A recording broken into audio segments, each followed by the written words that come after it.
Bonjour les enfants. C'est papa. Mon mur est un asile psychiatrique à ciel ouvert et ma salle d'attente est toujours bondée. Bienvenue à la clinique les enfants. Nathalie, s'il te plaît, sors. Va faire un tour chérie. Parce que tu vois là, papa il va être méchant. Hein? Papa il va être méchant. Francis, acte 3. Bouge pas, frère.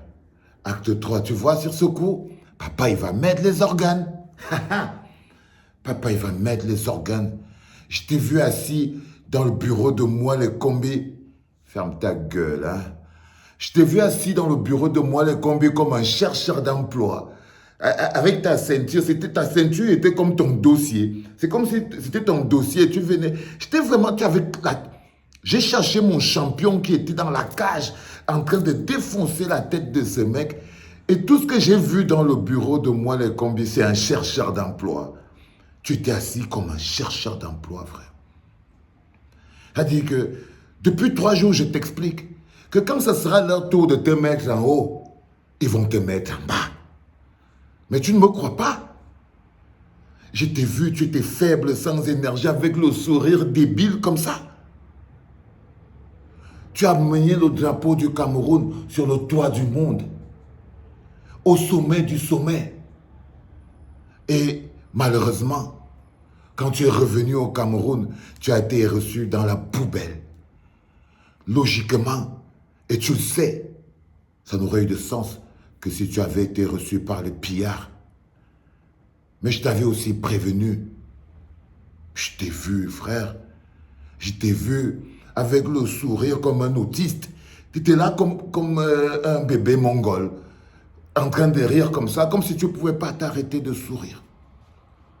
Ils t'ont volé ton charisme. Ils t'ont volé ta force, ils t'ont volé ta puissance. Ils t'ont transformé en un petit chercheur d'emploi qui vient faire l'adobement. J'ai une amie qui a dit que c'est l'histoire de l'enfant qui est abandonné par son père et puis il part dire après que non, on va le laisser avec sa mère, il va venir me chercher plus tard. Francis Ngannou, Francis Ngannou,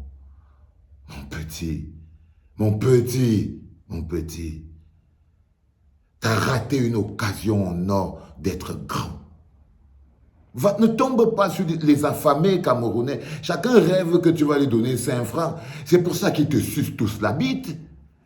Tu crois que tous les petits chanteurs qui sont en train de te pomper la bite là, tous les petits animataillons qui sont autour de toi là, tous ces petits souffleteux mendiants qui tournent autour de toi en disant champion, champion. Mais non, frère. Non, ils n'ont aucune dignité. Moi, je te dis ça parce que je t'aime, mon frère. Mais malheureusement, je ne mens pas. Non. Et que je ne cherche pas à plaire.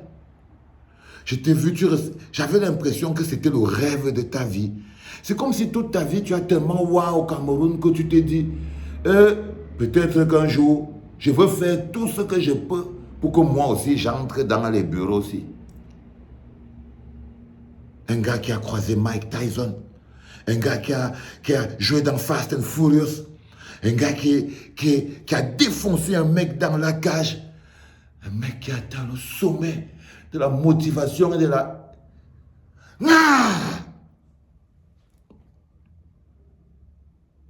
T'es pas un exemple, frère.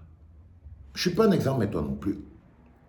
Tu vois, parce que j'ai pas envie de dire que à tous les jeunes qui vont à l'école, qui font des études, font des diplômes, abandonnez tout.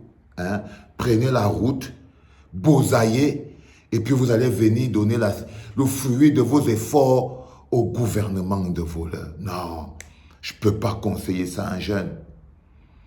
Je ne peux pas conseiller à un jeune un manque de dignité. Parce que tu vois, même une pute, on la traite avec plus de dignité. Tu es dans le bureau de moi, les combis comme une pute, avec moins de dignité. Et après le tout, j'ai vu la lettre. Wow, déjà le cachet bleu, le cachet ou noir ou bleu, je ne sais pas. Il n'y avait pas la poste.